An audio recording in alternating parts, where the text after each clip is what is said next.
Podcast.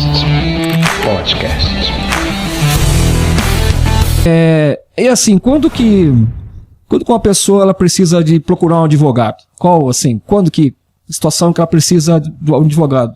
Cara, eu recomendo ter um advogado sempre que você se deparar com uma ação que envolve justiça, que envolve direito. Seja numa compra simples, vou comprar um pão lá, mas o cara entregou, eu pedi 5, o cara entregou 4, já é uma discussão, é um ato jurídico, já envolve. É lógico, isso é uma coisa muito simples, muito banal, dá pra resolver fácil.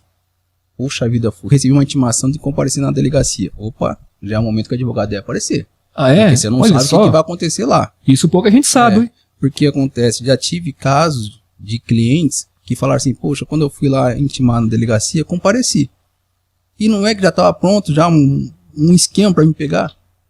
Pois é, se tivesse um advogado que pudesse atuar nessa hora, você não teria passado esse tumulto, esse tormento que você passou. Mas a pessoa que ela foi numa situação dessa, ela foi convocada para aparecer lá. Ela convocada para aparecer lá. Sim. Ela pode falar assim, eu não vou. Ela pode falar assim, eu não vou. Eu só vou a hora que eu tiver meu advogado para ir. Ela tem essa condição ou não? Se ela chegar na delegacia e falar, só vou começar a conversar com o delegado. Ah, tá, mas ela tem que comparecer lá primeiro. Exatamente. Só, não vou falar nada a não ser aguardar o advogado chegar. A melhor coisa que você faz que é, recebeu a intimação, já procura um advogado. Já vai atrás. Por quê? O advogado provavelmente, o que eu fiz? Na semana passada, eu tive que viajar para São Paulo de um cliente, recebi uma intimação, né? Não trabalho na área criminal, mas é porque tinha uma Maria da Penha nas costas dele.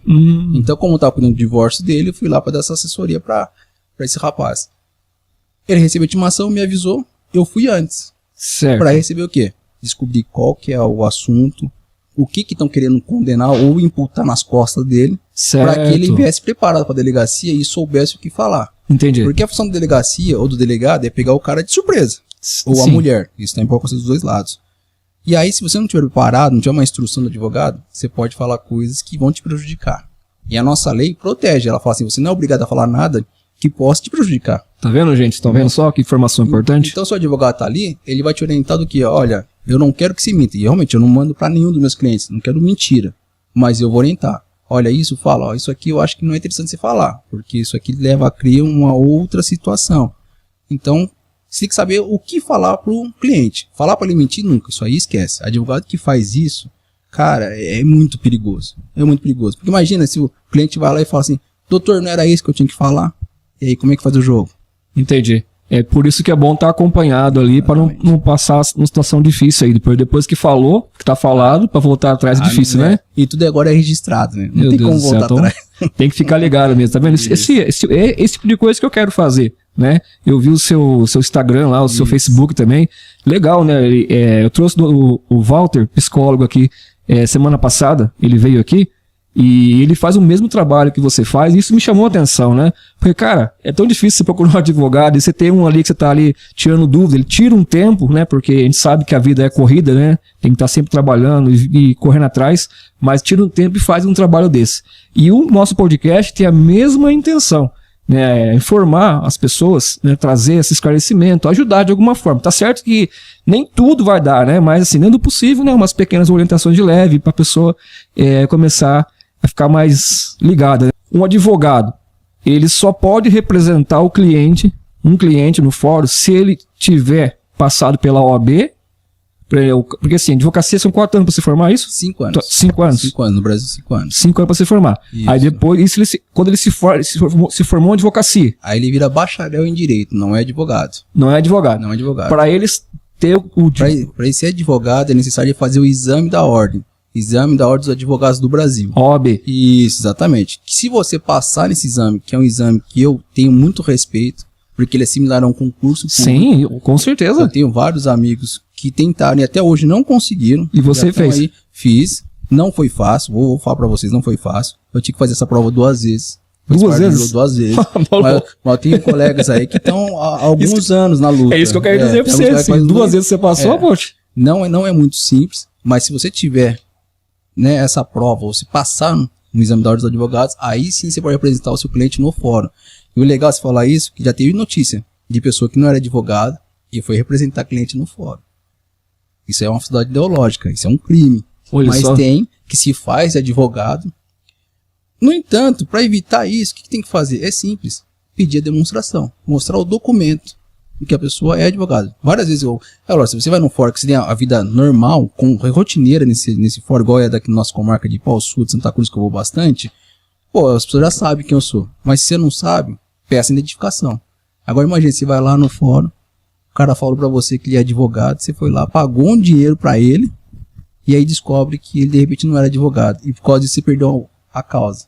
Se o juiz descobrir, e o cara também, a pessoa que se passou, sim. passa por sim, perde o título. Não, no caso, se fizer isso aí é crime. E se ele tentar, futuramente quero entrar com... Isso vai estar um risco eterno na ficha dele. Olha só. Porque é um crime, você não pode. Você não pode falar, eu vou exercer a medicina, um médico, se você coisa, não né? fez, não pode. É verdade, você tem razão. Entendeu? Olhando por esse lado aí, assim, comparando com a profissão de medicina, né? Exatamente. Imagina isso, Deus lhe dá uma coisa errada lá. Então o cara te abre e piona. Você tá louco. Bom, uma pessoa formada em advocacia, mas não passou na OAB, como ela pode exercer essa? Sim, essa pode ser também. Por exemplo, o cara que acabou de se formar em advocacia, ele não pode representar o cliente no fórum, é isso? Isso, não pode. Não pode representar. Não pode. Porém, ele pode exercer áreas na advocacia, tipo o consultor jurídico. No caso, até a consultoria jurídica, o Estatuto da Advocacia proíbe. Olha só, não sabia disso também. Não pode prestar consultoria jurídica. Se a pessoa não passou no exame da ordem, ela não pode fazer a... Tem mais essa ainda? O que ela pode fazer, dá uma espécie, abre aspas, de assessoria. Digamos, acompanhar a pessoa até o cartório porque tem uma instrução, sei lá, o cara fez alguma coisa. Por exemplo, esse tipo de pessoa que você acabou de se formar, ele poderia estar na sua equipe, ajudando você em alguma área ali, dentro ali. Em outros assuntos, digamos, precisa apresentar um determinado documento no cartório de registro de imóveis da comarca de Santa Cruz, por exemplo. Ele vai lá e se apresenta. É lógico, o que o advogado faz? Mostra ele pro cartorário, pro tabelião. Esse aqui é meu parceiro, ele trabalha comigo. Se eu não vier, ele vai vir trazer os documentos aqui, então fica uma coisa mais fácil. Entendi. Do que você parar o seu trabalho como advogado no escritório para ficar fazendo essas coisas que outra pessoa pode fazer. Mas via de regra, não pode. Nosso estatuto proíbe. Então você vê, né? Você falou aqui para mim de 4 anos de advocacia. 5 anos, 5 anos, de novo, 5 anos. Você falou de 5 anos de advocacia. Então não são só 5 anos, porque ainda tem que batalhar, estudar bastante, estudar. Eu conheço pessoas que já soube que se formou e tá aí até hoje tentando passar no AB. Sim. Porque o pessoal fala que, como você falou agora, que deixou claro isso, né? Não é fácil, tem que estudar bastante, né? Até porque acredito que a credibilidade da ordem, né? Que é muito forte a credibilidade, né? Então, por isso que não deve ser fácil mesmo, né? Porque você vai representar uma vida lá, né? Uma pessoa que tá ali.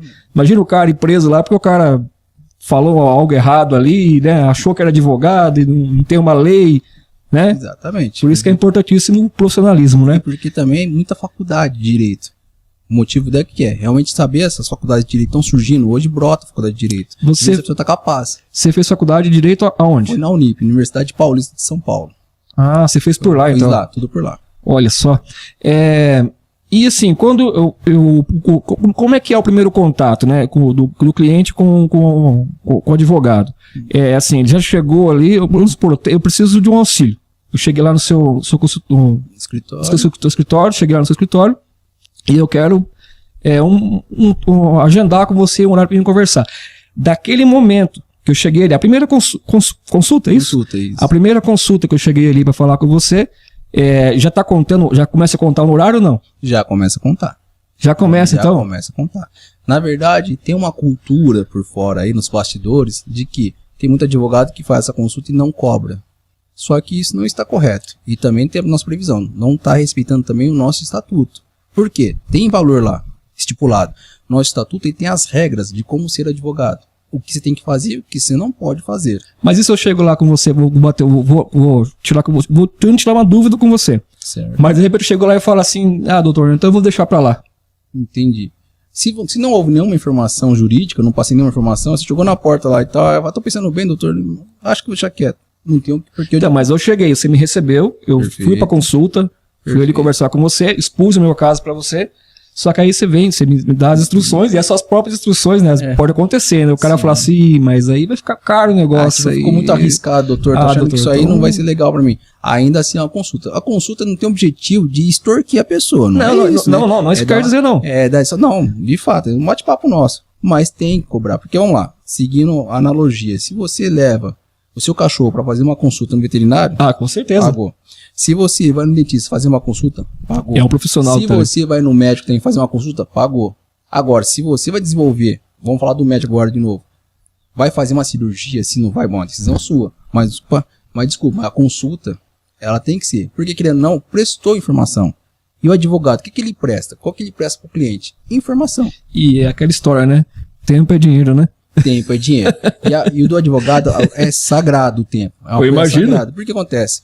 Você para as coisas que você estava fazendo, defendendo uma outra pessoa qualquer, num processo, você para o seu momento para atender, e de repente a pessoa fala, não, eu vou embora e tudo de bom. Não, né? Aí também não acho justo. Não, entendi. Não, é que assim, são coisas que a pessoa pergunta, né? As pessoas podem ficar assim. Então, tem que se preparar, meu amigo. Se você vai procurar um advogado, né, você deve procurar, que é um profissional que, depende da situação que você está enfrentando, pode te ajudar, com certeza, né? Mas uma consulta te tranquiliza, por exemplo.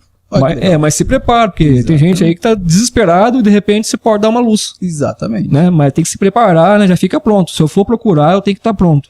Se prevenir antes, né? Sim, perfeito. Isso é algo... Tem que estar preparado para isso daí, né? E assim, né? Se o casamento for oficializado no cartório, né? Foi feito sem comunhão de bens. Aí após um tempo, isso pode mudar. Exemplo, ocorreu o casamento, ambas as partes não tinham muito patrimônio, mas com o passar do tempo os bens foram aumentando. Como fica esta situação? Então, no cartório que você faz a certidão de casamento, oficializa o casamento, é a obrigação do cartorário, do tabelião, informar os tipos que tem de divisão do bem. Tá, mas assim, o que eu quero dizer aqui acho que o senhor já entendeu, eu tô atropelando você sem você responder, me desculpa. Não, tranquilo. É assim, por exemplo, eu não tinha nada. Eu casei sem comunhão de bens com a minha esposa e a gente não tinha nada. Entendi. De repente, assim, 10, 20 anos, hoje eu tenho um mega de um patrimônio. Certo. Só que eu casei sem comunhão de bens, vice-versa. Certo. E agora? Vou separar. No caso, se for separar, se for seguir a regra, o que é? Comunhão universal de bens. Se transforma, isso surge. O que acontece? Quando você casa, automaticamente já tem que ter um regime de bens. Se caso houver uma dissolução, uma separação de vocês. Então, nesse caso, ela teria direito a 50% desse patrimônio que você conseguiu depois do casamento. Mesmo assim, mesmo que quando eu casei, eu não coloquei comunhão. Não quis nada. Se você não, digamos, você não falou nada pro cartorário. Olha, eu quero casar, chegou aqui com a minha esposa e só isso. O cartorário vai colocar lá comunhão universal de bens, porque essa é a regra. Comunhão parcial de bens, na verdade. Mas se eu deixar claro na hora, eu não quero comunhão de bens. Porque a lei não permite essa hipótese. Olha. Exatamente, para evitar um tumulto. Eu não sabia disso. Não é permitido. Acho que mais gente não sabia disso. O tabelião, o cartorário, ele é obrigado a informar a comunhão de bens. Qual que vai ser? Comunhão universal de bens, comunhão parcial de bens, separação de bens ou participação final nos aquestos. Tem esses tipos de divisão patrimonial. Porque geralmente quando o cara é aquele que fala, o casamento faz bem, né? O camarada não tá nem aí com nada, não tem nada, né? É quando o cara casa, a família começa a crescer, aquele desespero, eu preciso ter isso e aquilo. Quando ele vê, automaticamente o casamento empurrou ele, né? Ao contrário de alguns que dizem, né? Tem muita gente que fala assim, casamento faz mal. E eu não acredito nisso. Também não. Pra mim, o casamento fez muito bem. Sim. A gente cresce, amadurece, vem os filhos, né?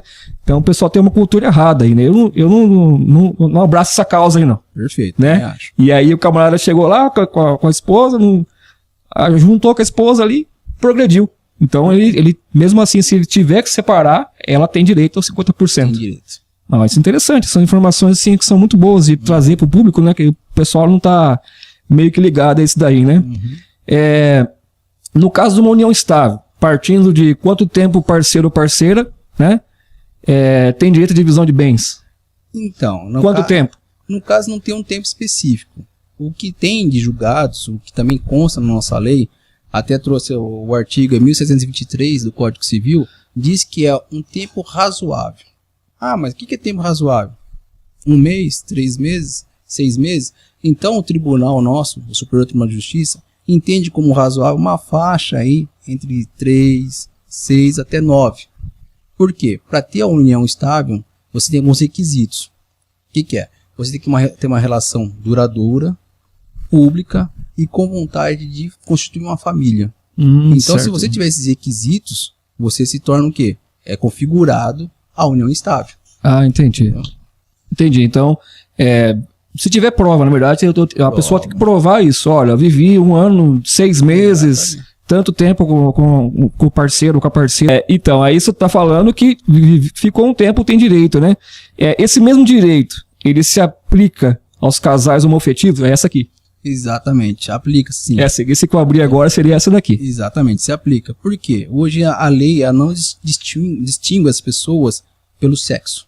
Atualizou. Antigamente não era, mas atualizou agora. Atualizou. Já tinha antes, o que acontece? A lei não dizia escancaradamente, então o juiz começou a decidir.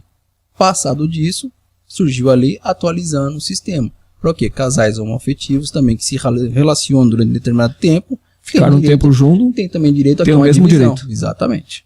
Então, gente, se tinha alguma dúvida também se aplica. Então, tem direito também de correr atrás disso daí, né? No caso de uma separação, tem a questão da pensão alimentícia.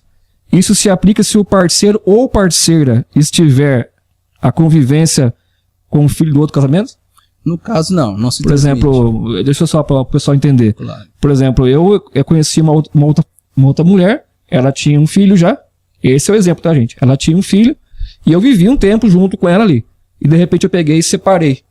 Então eu não preciso. Não tem obrigação nenhuma, porque quem tem que pagar a pensão é o pai. Isso o camarada biológico. Mas isso o camarada chegou assim, tem casos, tem homem aí que o bicho é carrasco. Meu amigo, não vem mais aqui não que eu vou assumir o seu filho e acabou. Tem cara que faz isso. Tem uns homens aí que são, usar até a expressão, né? Saco roxo mesmo, né? Não, deixa aqui que eu vou cuidar. Aí ele tem, e aí? Exatamente. Nesse caso já peguei também essa situação como esse processo, na verdade, em que tinha lá a mulher, ela estava se relacionando com outra pessoa, essa outra pessoa assumiu a criança, né? Foi lá, registrou a criança e depois apareceu o pai biológico, o que realmente fez. Certo. O que o juiz fez nessa situação? Chama-se adoção à brasileira. Manteve no registro da criança o que? O nome do pai biológico e o nome do pai adotivo. Os dois nomes? Fica os dois. Olha só. Então tem o nome da mãe e dos dois pais. E o filho recebe as duas pensões? No caso, não. O que aconteceu? A partir do momento em que surgiu o pai biológico, corta essa pensão que o outro pagava. Por quê? Vai atingir agora o pai, o verdadeiro pai. A não ser que o juiz, ao reconhecer essa adoção brasileira, entenda que esse pai também deva algum tipo de obrigação. Mas, via de regra, não acontece. Descobriu quem é o pai de verdade? Então é aquele lá que vai ter que pagar a pensão. Então, mas mesmo se por exemplo, no caso assim, uma situação dessa de exemplo que eu estou utilizando aqui, o camarada sabe quem é o pai, né? E o pai não dava atenção para a criança, não dava atenção. E agora a mulher está no outro relacionamento, né? E aí o parceiro atual ali dela falou, não, eu não quero que você venha mais aqui, agora o seu filho é meu filho e tal, e criou o vínculo afetivo que você está falando, né? Isso. Vínculo afetivo. E aí, beleza, ele viveu 1 ano, 2 anos, 3 anos. Então agora eu vou sair fora, eu vou largar. O cara fala assim, vou largar. Sim. E aí? No caso, essa mãe, se ela quiser pensão, vai atrás do pai biológico. Esse pai não vai ser, esse pai afetivo não seria obrigado a pagar. Mas esse cara, ele não pode alegar e falar assim, mas eu ia pagar, mas ele não deixou eu pagar, eu não pude pagar. Não interessa. Não interessa. E até os atrasados ele vai ter que pagar tudo. Também dá pra você entrar. São ações diferentes. Hoje, o pessoal tem o hábito de entrar com uma ação e ter o tal da prisão. Né? Vamos mandar prender o pai. Mas isso envolve só as 3 últimas pensões atrasadas. Você não pode pegar a pensão que está no atrasado, que estão lá para trás de verdade. Sei lá, uma pensão que está atrasada 10 meses, 15 meses, 20 anos. Você não pode buscar essa pensão. Aí você entra com uma outra ação. Uma ação do quê? Em que você busca o patrimônio do pai. Aí você pode realmente retroagir, ir lá para trás e falar assim, eu quero a pensão desde o começo, quando nasceu a criança. Certo. E por exemplo, tava o casal junto ali, por exemplo, se o homem sai do relacionamento, né, ele tem que dar pensão. Perfeito. Certo? Perfeito. Mas e se a mulher que fala assim, não aguento mais esse camarada aqui, esse cidadão aí, não dá mais certo, tô saindo fora. E aí? Ela tem que pagar pensão também? Exatamente. Quando eu estudava esse termo, quando fui aprendendo, achei que isso não acontecia, mas acontece. Já peguei várias situações, eu tô com acho que 5 casos aí. Tem lei pra isso também? Em que o pai entrou com ação contra a mãe, porque ela sumiu. Só falta o João da Penha, né? É isso. Ela sumiu e deixou a criança com o pai. O que o pai fez? Acionou a justiça e obrigou a mãe a pagar a pensão alimentícia para a criança. E ele provou que ela teve o abandono de lar. Exatamente. Nem precisa provar o abandono de lar. Não é necessário isso. Bastou a mãe sair e ela tá morando na casa de baixo. Ela saiu, ficou com o pai e a criança, ela vai ter que pagar a pensão. E se ela falar assim, não, eu saí porque esse camarada é muito agressivo dentro de casa? Então, aí no caso envolve a Maria da Penha. Aí já muda. É outra situação. Ela quer uma outra tipo de proteção. Agora, com relação à criança, não se mistura. A criança é um tema próprio, um tema específico, em que é o Estatuto da Criança e Adolescente que cuida. Então, mas teve isso aqui. Tudo bem. É analisado em qual situação, qual ambiente essa criança deve ficar, qual que é o melhor. Mas o pai é muito truculento, um cara violento. Mas se por acaso ficar provado que o pai é a melhor pessoa para cuidar dessa criança, a mãe se afasta. Entendi. Então esse direito existe. Eu achava que isso daí era... Como é que chama mesmo? Era mito, né? Era um mito. Então é verdadeiramente isso daí. Mulher saiu de casa, também tem que pagar pensão. Exatamente. Também. Até que fim, né? Tá complicado essas situações aí, né? Você vai brigar na rua. Não, gente, a ideia é essa aqui, esclarecer pro público, né? É uma conversa simples, né? Simples aqui, né? Mas você pode ver que é tudo baseado na lei, né? O Vinícius está aqui, né? Ajudando a gente a esclarecer, né? Não tô falando nada, porque eu, por conhecimento meu, não tenho nenhum aqui. Né? E o especialista, vou até usar o termo, o doutor é ele aqui, né? Ele que vai poder ajudar a gente, né? Tá, vamos lá, então, vamos seguir aqui, então. E o que é esse? Eu vi lá que você colocou lá, você percebeu que algumas coisas estão nas postagens suas lá. Sim, eu coloquei, por exemplo, esse que vai vir agora aqui, ó. Aqui, ó. O que é o contrato de namoro? Isso existe mesmo? Pode ser feito mesmo? Contrato de namoro? Sim, existe. Por quê? O que você evita quando você faz um contrato de namoro? Se caso terminar a relação, não vai vir um papinho de dizer, não, isso aqui é uma união estável, eu quero metade daquilo. É isso que eu ia chegar, é junto, é quase a mesma coisa. Exatamente, ela quebra essa parte de divisão patrimonial. Se você comprou todo o patrimônio, comprei um apartamento, comprei um carro, você comprou. Tudo tava namorando, tava namorando com você.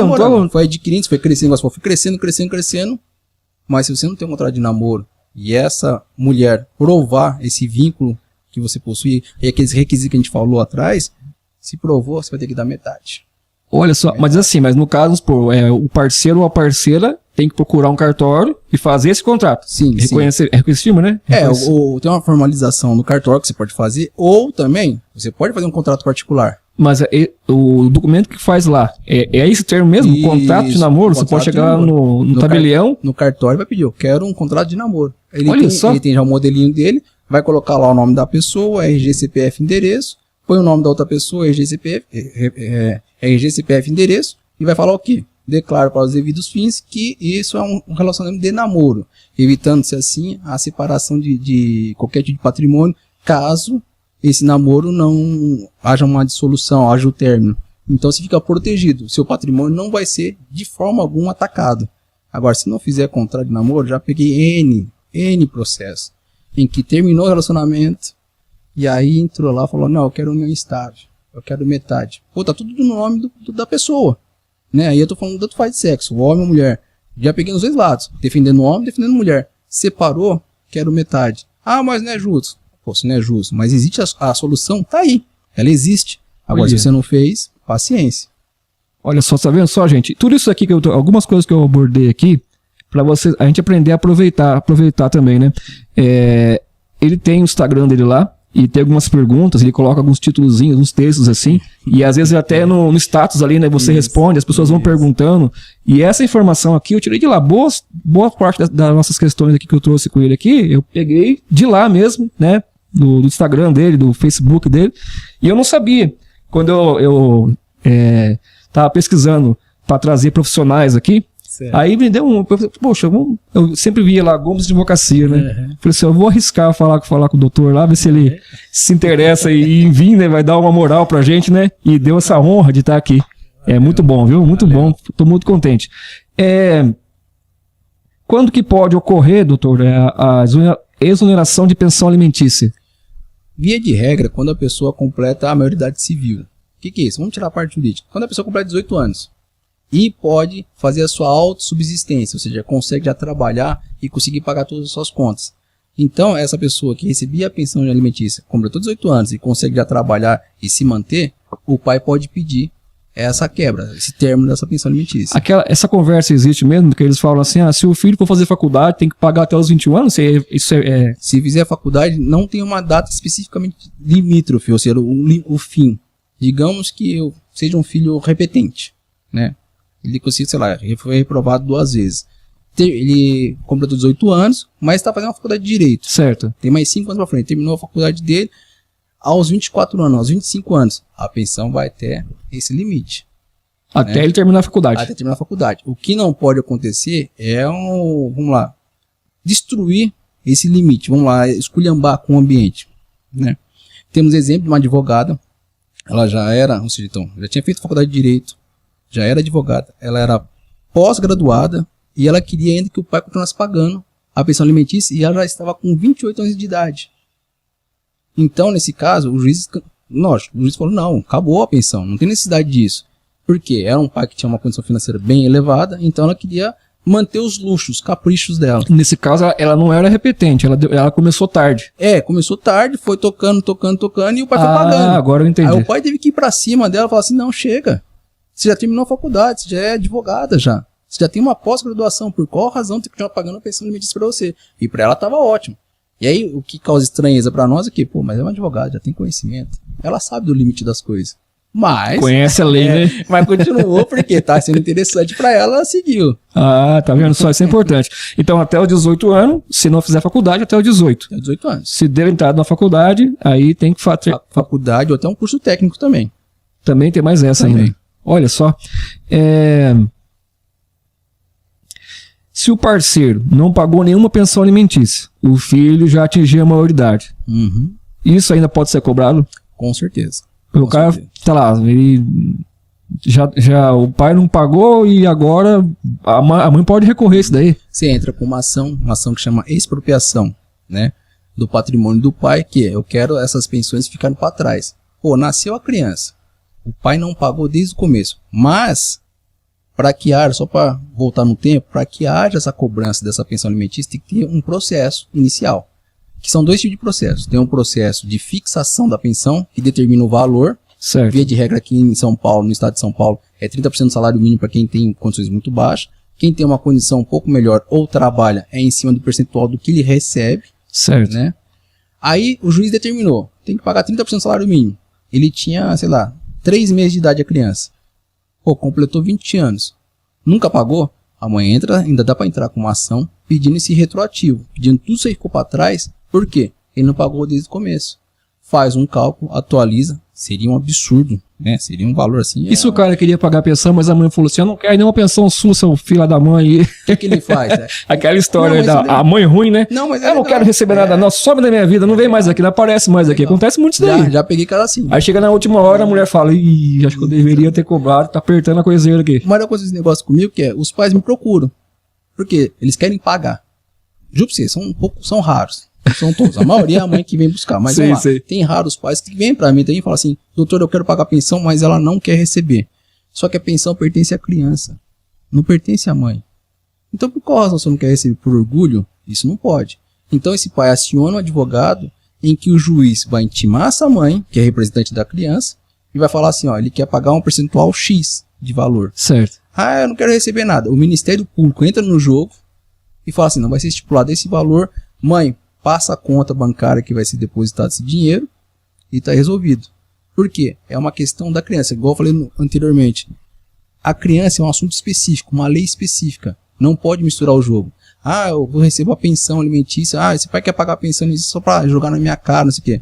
Não é para jogar na sua cara, é para criança. Certo. E não vai pegar esse dinheiro também para pagar a conta de água, de luz, internet ou sei lá o quê.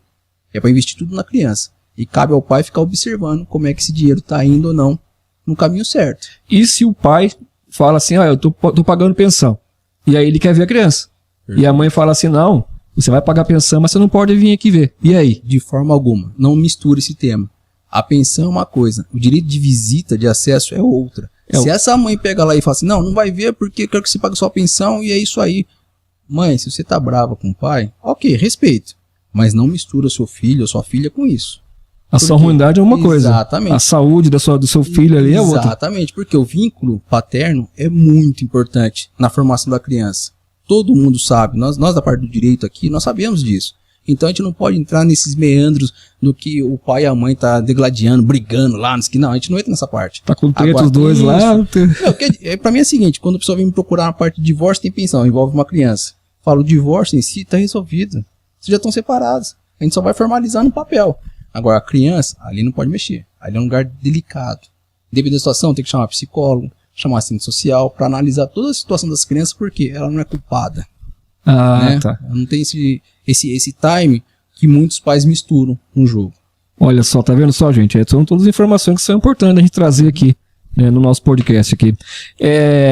No caso de um inventário, né? Vamos partindo para outra parte aqui agora. Falamos muito aí de pensão alimentícia, mas apesar que é um assunto polêmico, né? Essas questões que eu trouxe aqui agora as pessoas procuram você muito para esses esclarecimentos muito, aqui, né? Muito. Que a gente trouxe aqui. Então não vamos ficar bravo comigo não, né? O Manuel lá tá dando ideia lá, né? Não dando ideia não. Vamos lá. Tô com o doutor aqui, ele tá esclarecendo pra gente aqui. Coisas que vocês poderiam estar precisando aí, né? Se precisasse, né? E eu não, graças a Deus, tô tudo bem com a minha esposa, tudo em paz, tá tudo tranquilo, né? Senão minha esposa vai ficar brava, deixou que eu tô querendo preparar a cama já que... Exatamente. Pelo amor de Deus, patroa, faz isso não, hein? Tô bem, graças a Deus, e tá tudo em paz. No caso de inventário, após o falecimento do casal, o filho ou a filha de outro relacionamento tem os mesmos direitos sobre a partilha de bens, mesmo que não foi registrado com o mesmo sobrenome? Exatamente, tem direito sim. Por que acontece? O filho, vamos lá, esse casal, morreu só o pai. Esse pai tem um filho com essa mãe que ficou viva, mas também tem um filho com outro relacionamento, de outra relação anterior, né? Ou até posterior, não sei o que pode acontecer.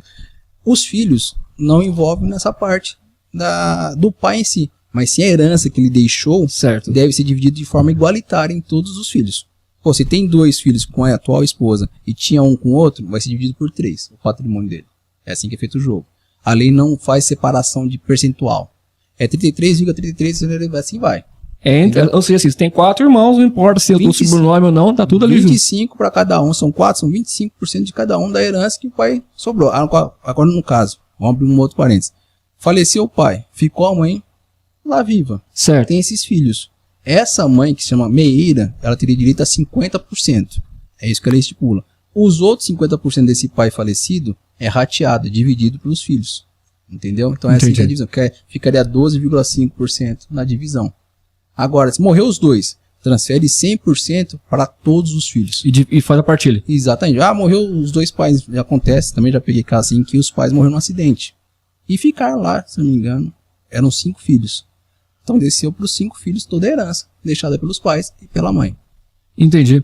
E para abrir esse inventário, tem prazo, doutor? No caso, o inventário em si, a lei não estipula um prazo. O que a gente leva em conta, o que é? É o imposto. Chama ITCMD. É um imposto que envolve a transmissão causa-mortes ou de doação. O que é esse imposto? Quando a pessoa falece, ela tem 60 dias para abertura do inventário. Para o quê? Para não correr multa nesse imposto. Se você não abrir o inventário em 60 dias, a multa, com o passar do tempo, pode ser um negócio gigante. Então o que a gente orienta quando a pessoa falece? Pô, faleceu, passa pelo luto. Eu sei que não passa rápido, eu compreendo, não é simples. Mas converse com o advogado, para que ele vá arrumando a documentação e dá entrada nesse inventário. E quando você abre o inventário, esse prazo de 60 dias some. O juiz não autoriza nenhum tipo de aplicação de multa. Por quê? Você respeitou o prazo. Que aí, quem para você paga esse imposto é a Secretaria da Fazenda do estado onde a pessoa faleceu. Então, o que eu recomendo? Faleceu alguém? Eu sei que é difícil, mas passado alguns dias, procura um advogado para saber se essa pessoa deixou patrimônio, abre o inventário antes dos 60 dias do falecimento. Para o quê? Para você não correr em multa no imposto. Que é, pô, você vai herdar lá um dinheiro X, uma casa, um carro, etc. Tudo isso aí vai para esse imposto.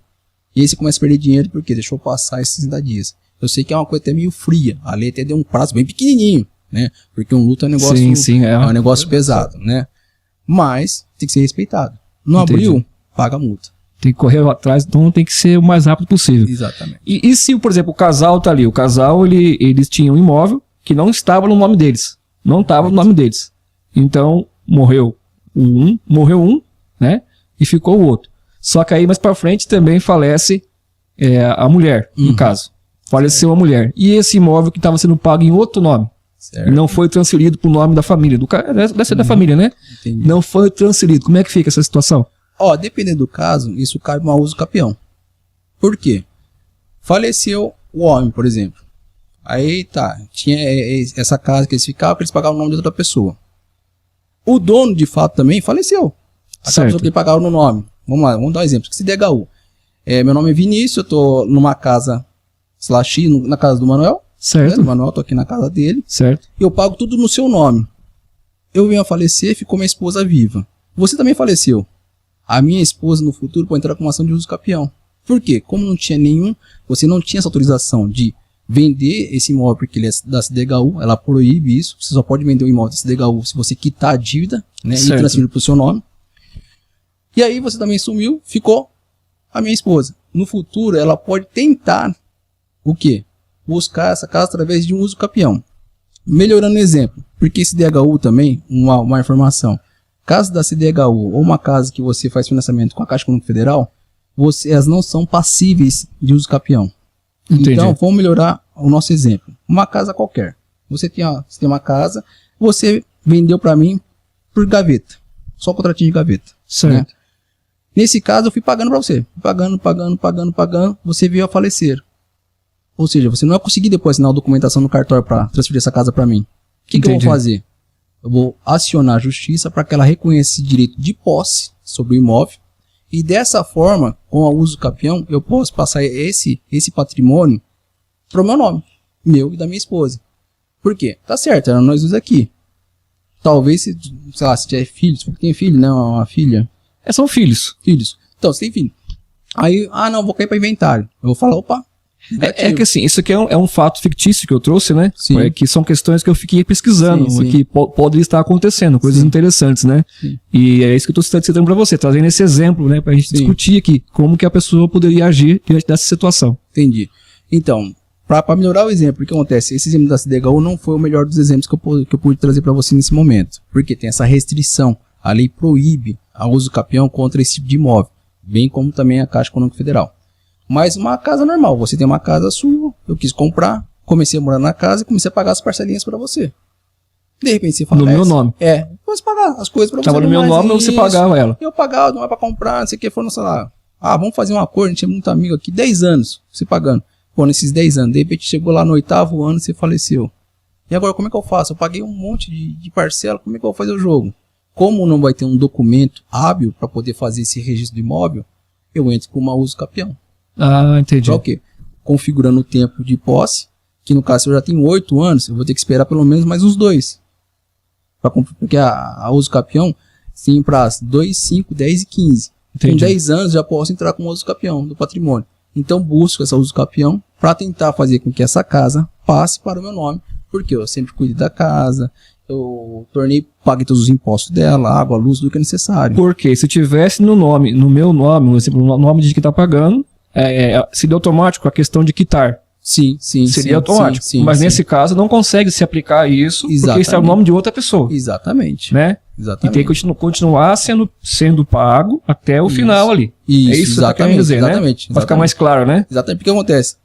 Pô, tô pagando no seu nome. Você também tá devendo pra outra pessoa. O problema vai ser em quem você paga no nome, aquela pessoa acabar falecendo. Exatamente. Aí começa outra dor de cabeça. Outra dor de cabeça. Você vai ter que ter essa dificuldade. É isso que você tá querendo dizer. Exatamente. São passos que você vai ter na sua vida se você não conseguir pagar de forma imediata. Ou seja, paga na lata. Tá aqui. Tá resolvido. Então, ou seja, para se prevenir, o correto é procurar o dono mesmo ali e falar assim, Isso. quanto falta pra pagar? Tanto tempo. Então eu vou pagar esse tempo aí, pronto, porque se esse cara falecer, Exatamente. tá tudo resolvido. Exatamente. É isso que você quer. Você tira esse tormento da sua cabeça. Bem melhor. Agora, não, vou fazer um contratinho particular aqui, nós dois só. Eu vou pagando aqui na medida do possível. Puxa vida, veio a falecer. E agora? Mas como é que fica o que eu paguei? Ok, dá pra resolver, mas se prepara pra dor de cabeça. Vai ser tremenda, porque vai ter que ter um juiz por trás para reconhecer esse seu direito de posse no imóvel. E você vai ter que provar um monte de documentos para conseguir realmente ter esse direito. E se não provar, você perdeu todo esse dinheiro que você investiu. Tem a chance de perder ainda. Perdeu o dinheiro que você investiu. Ou também a pessoa tem que se prevenir, né? Tem que falar, eu paguei no banco, eu tenho um recibo. Paguei no banco, tenho, sei lá, pagando 50 meses. Isso. Então você tem que ter os 50 recibos ali para apresentar para um advogado. Olha, É uma ótima prova. eu tenho aqui, ó, 50 meses eu paguei, tá aqui, tudo guardadinho. Sim. É uma ótima prova, porque se tiver que entrar com uma ação, tem 50 meses, né? Ficou faltando um tanto de parcela. Mas veio o herdeiro lá e quer pedir. Herdeiro, o seguinte, já paguei tanto para o seu pai falecido. E a minha intenção é ficar com essa casa. E eu quero continuar com esse contrato. Eu sei que ele faleceu, que isso vai pro seu inventário. Mas eu quero ficar com essa casa. E eu paguei isso. Se caso o herdeiro falar, não quero saber, eu vou ficar com a casa. Então você vai ter que pagar uma indenização para mim. Corrigido. Entendeu? Vou fazer um cálculo, aciona o seu advogado que você dê a sua confiança, para que ele faça um cálculo, fala, então tá bom. Ele não vai ficar com a casa? Vai virar uma discussão judicial. Então o que eu paguei você me devolve. Vai devolver? Corrigido. E o resto é seu. Corrigido. No valor atual. Exatamente. Que é o corrigido, hoje, né? Hoje, exatamente. Hoje em dia, a gente tem muito essas questões dos crimes cibernéticos aí, né? Perfeito. E essa pessoa, esse exemplo que eu vou trazer aqui, é o seguinte. Ele está sofrendo ataque cibernético ali. A pessoa está falando mal, está ameaçando pessoas em volta dele, está usando o nome, usando o usuário dele, né? Isso tem a ver com tecnologia. Sim. Né? E como que a advocacia ela consegue hoje absorver um caso desse tecnológico assim, né? Porque você não sabe quem que é, porque até hoje o rapaz não conseguiu descobrir quem que está fazendo isso com ele. Sim, e como é que a advocacia consegue ajudar um camarada desse? Então, no caso, se você noticiar, isso envolve o crime, não é especificamente minha área de trabalho, mas o que você faz? Sim, eu entendo. Você comunica ao delegado para que ele comece a rastrear essa pessoa, porque a polícia possui meios tecnológicos para atacar essa pessoa e localizá-lo, né? E a polícia começa a agir no rastreio dessa pessoa. Porque, querendo ou não, a internet, eu sei que ela pode ser bem difícil de rastrear, mas via de regra tem como você seguir, né, os IPs da vida e conseguir descobrir mais ou menos aonde a região, quem que é essa pessoa. Ninguém tem um conhecimento apurado da internet desse jeito, né? Então, essa pessoa, ela tem como ela conseguir recorrer, procurar uma delegacia, é o correto, né? Exatamente, faz o print da tela, faz o print das acusações que estão fazendo contra ela, leva tudo para a delegacia, instala lá o boletim de ocorrência, vai ser aberto o inquérito policial e vai averiguar o que está acontecendo. Porque assim, hoje em dia, eu citei um exemplo aqui, mas isso daí é algo que vem acontecendo em vários lugares. Exatamente. Eu vejo aí um documentário na televisão, um camarada entra, eu passei por esses dias, uma pessoa chegou, pegou meu cartão, usou, e aí eu entrei e tive que... Aí consegui entrar em contato com a empresa de cartão e consegui resolver isso daí. Porque alguém estava se passando por mim. E da mesma forma no financeiro que alguém pode passar, a pessoa pode passar usando um Facebook, né, um WhatsApp. Pode, com né? certeza. E aí nisso, com certeza, então você está falando que o advogado, nesse caso, não pode ajudar. Vai ser porque acontece, envolve crime. Envolve o crime é assunto de delegacia. Entendeu? Comunica lá. Legal do advogado, o que é? Você levando um advogado para te acompanhar na delegacia de todos esses atos, ele vai também te informar o que está acontecendo ou deixando de acontecer lá na delegacia. Porque ele tem acesso aos autos, ele vai saber o que o delegado está investigando, o que ele não está investigando. E o advogado, nesse ponto aqui, também alimentar. Então o mais sensato Sim. é fazer aquilo lá no começo que você falou pra gente aqui, né? Eu vou à delegacia para pedir estão me caluniando. Exatamente. Só que se eu for até lá, é bem melhor eu chamar um advogado e pedir, pedir não, né? Fazer um contato com ele lá, acertar com ele e vamos lá comigo lá, que eu tô passando por essa situação, explicar toda a situação, até para você chegar lá e esclarecer pro delegado ali, né? Exatamente, porque o advogado vai na frente e vai explicar pro delegado uma linguagem jurídica. E vai saber como explicar pro delegado, tá acontecendo isso e isso, vai usar os termos corretos e vai também proteger o cliente dele de qualquer tipo de situação que possa ser vexatória.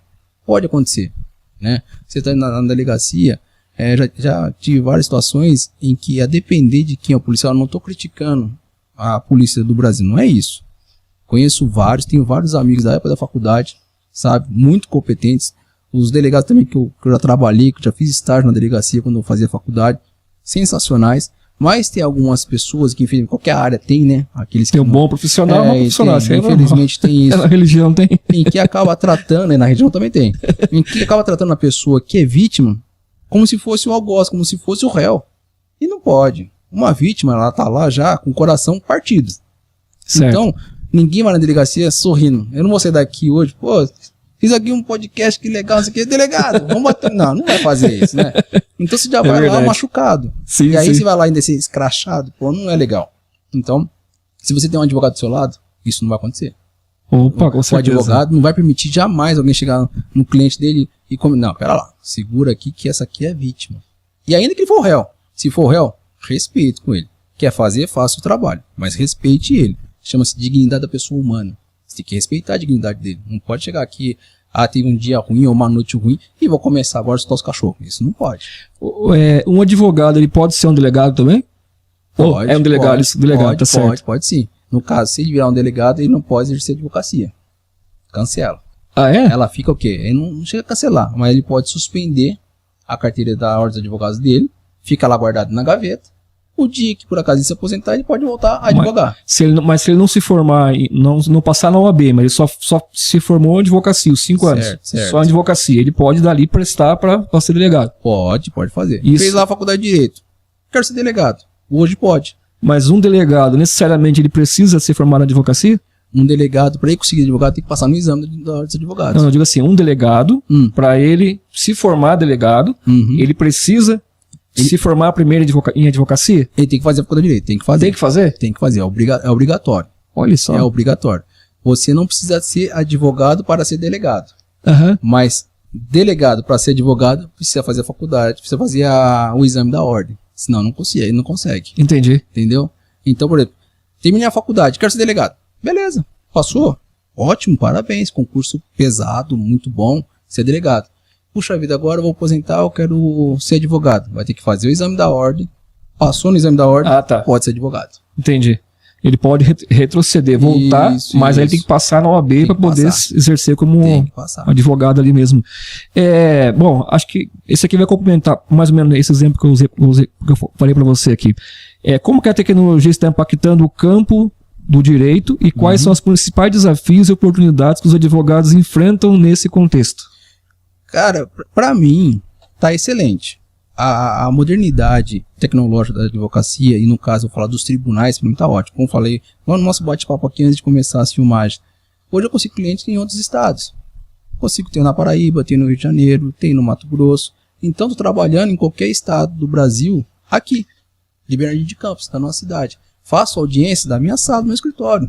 Olha. Abro o computador, o juiz chama para audiência virtual, e vamos lá conversar com todo mundo. Entra o juiz, entra o promotor, entra o outro advogado, as partes, e vamos bater palma, fazer uma audiência como se tivesse todo mundo sentado junto. Hoje, o CNJ, que é o Conselho Nacional de Justiça, está querendo retroagir. Para mim é um absurdo. Do quê? De trazer as audiências presenciais, todo mundo sentado. Agora imagina, a gente está aqui batendo um papo. Ô Vinícius, eu tenho um parente meu que mora na Bahia, cara. Tá precisando da sua ajuda, você pode? Vamos lá. Fechamos lá, tô resolvendo a situação do seu parente. Aí vai ter uma audiência lá na Bahia. Imagina esse seu parente ter que pagar o meu transporte daqui pra lá. Olha o valor. Agora, entendi. A gente falou um pouquinho da área criminal. Vamos lá então para usar esse exemplo. Imagina o cara tá preso aqui, na nossa região, mas ele cometeu o crime em Belém do Pará.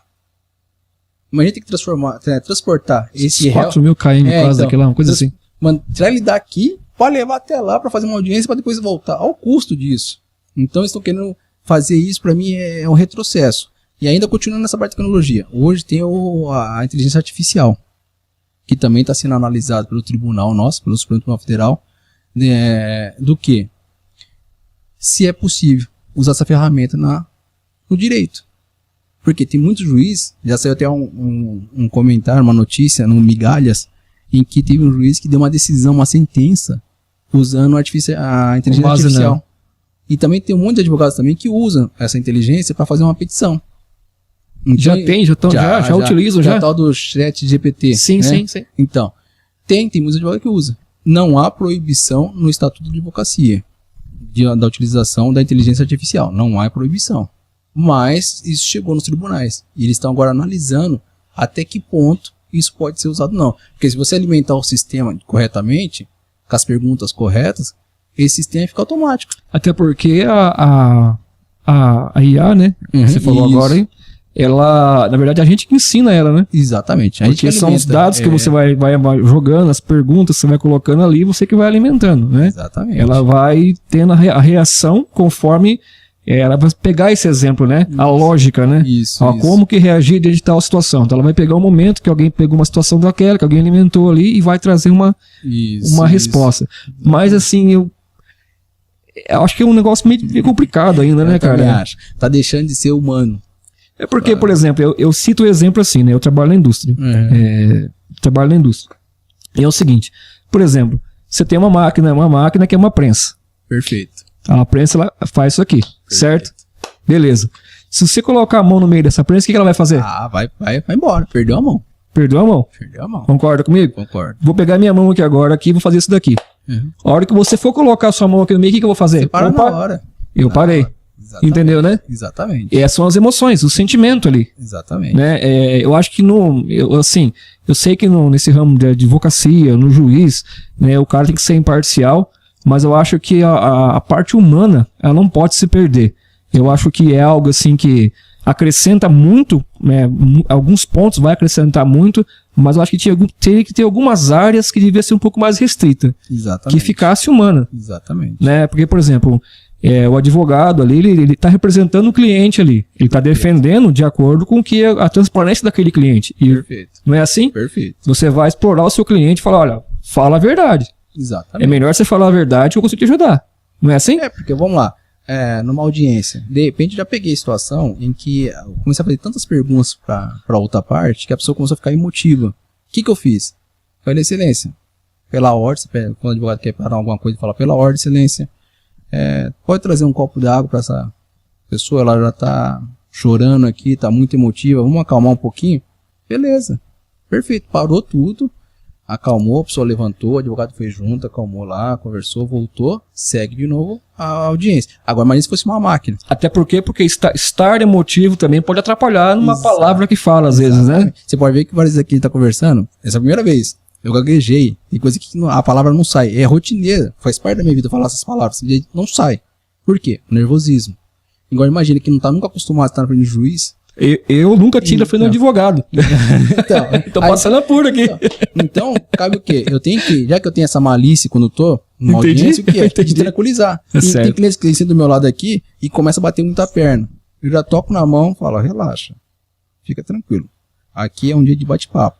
Eu tive essa semana uma situação, só para dar exemplo. Não, pode falar, que esse cliente é um divórcio também e envolve a pensão. O assunto delicado para ele é a filha. Porque tem um ano e 2 meses e ele está muito preocupado com esse distanciamento por causa do divórcio. Quando eu falei como é que estavam sendo as acusações da ex-esposa dele, ele entrou em estado de pânico. E aí estava numa videoconferência, conversando. Ele é de São Paulo. Ele simplesmente abaixou a cabeça e começou a chorar. Falou, cara, você me dá alguns minutos que eu preciso ir no banheiro. Não tá passando bem. Eu falei, cara, pode ir, vai tranquilo. Relaxa, foi, né? Isso, foi. Voltou, falei, tá conseguindo respirar? Lógico, vi o olho do cara todo vermelho do mais, isso aqui, falou, cara, tô um pouco melhor. Falei, calma, essa audiência que nós vamos ter, eu vou estar lá, se você não quer falar nada, deixa comigo, esse é o meu trabalho. Porque quando você contrata um advogado, pô, tô muito nervoso, pô, o advogado o que é? Calma, e eu tomo a frente. Entendi. Porque a procuração, esse documento que você passa para o advogado de confiança, a procuração é uma confiança, é o quê? Olha, eu não consigo falar, me proteja da melhor maneira possível. E o advogado tem que fazer o quê? Proteger da maneira possível, da melhor maneira possível, entendendo os termos jurídicos.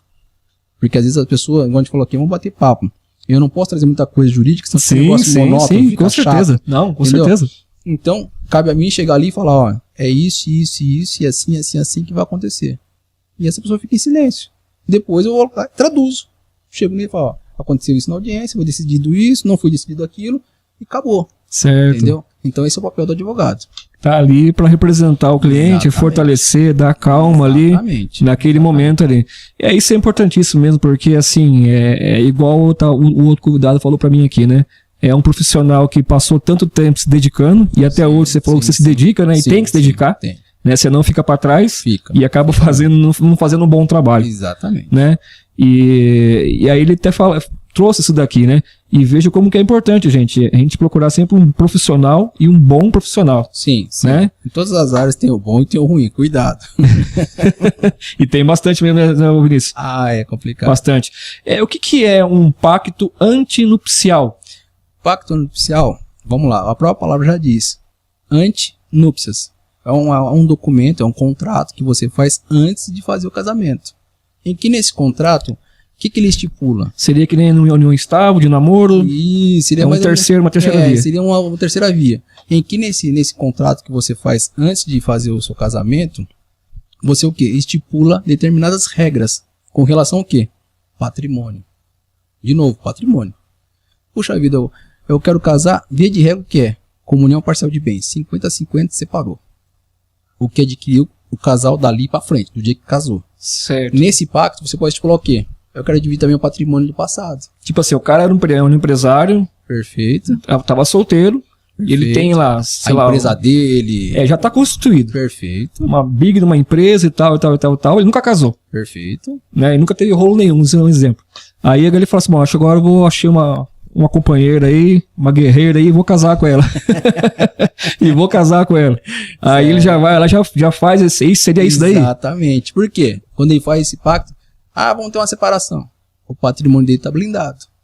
Ou seja, aí a divisão irá acontecer a partir daquilo que ele conseguir dali pra frente. Exatamente. Daqui pra trás, porque o que ele tinha antes era não dele. Não vai ser. Não entra não também? Vai ser, não entra no jogo.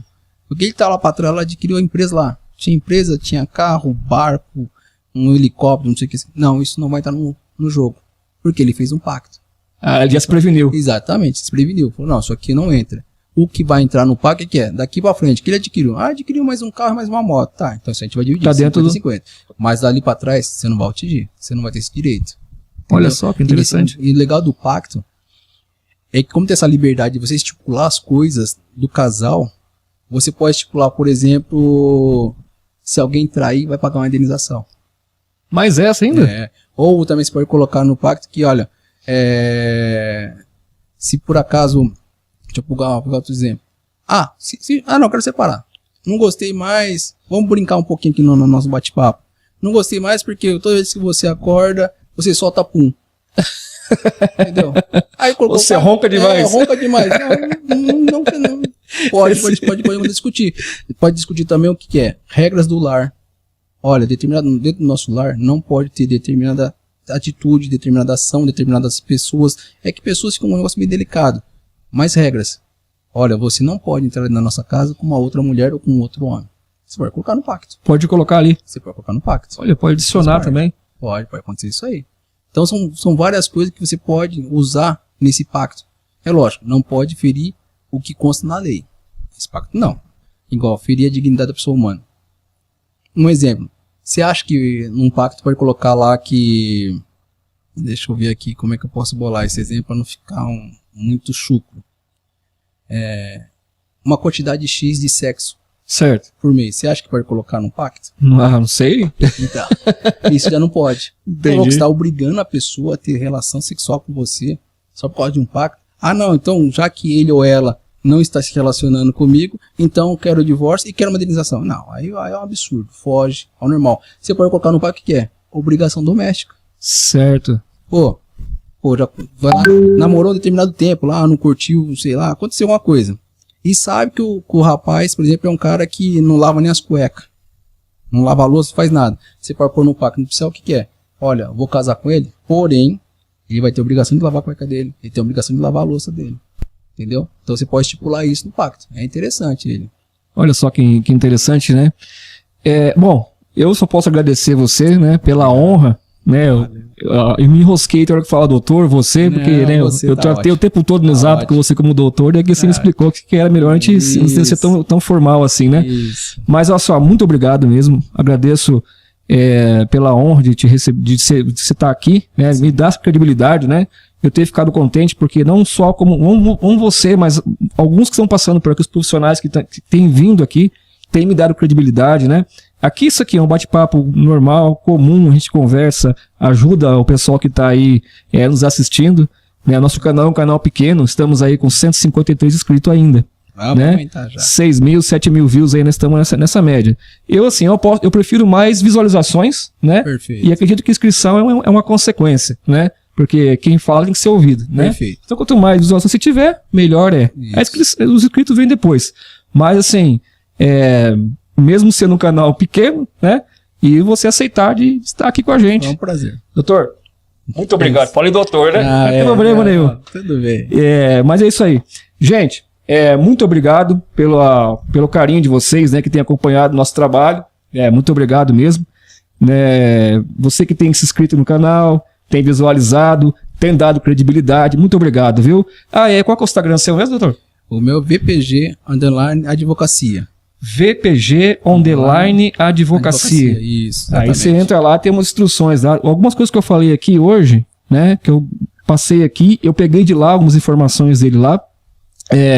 Eu trouxe o psicólogo Walter aqui. Foi mais ou menos assim também. Eu preparei todo um roteiro com ele, todo um roteiro técnico, né? ele me chamou, falou assim, não, para, vamos conversar de boa, lá, para com esse negócio aí, vamos fazer um negócio mais... E aí a mesma coisa aconteceu com você. Aí eu falei assim, bom, eu vou bolar com o Vinícius um roteiro mais assim, normal, né? Eu tinha feito um todo técnico também, sabe? Mas eu falei assim, bom, eu aprendi com o Walter, então eu vou fazer assim agora. Perfeito. E deu bom, né? Deu bom, a gente veio aqui e conversou bastante. Gente, um abraço pra vocês, até o próximo podcast.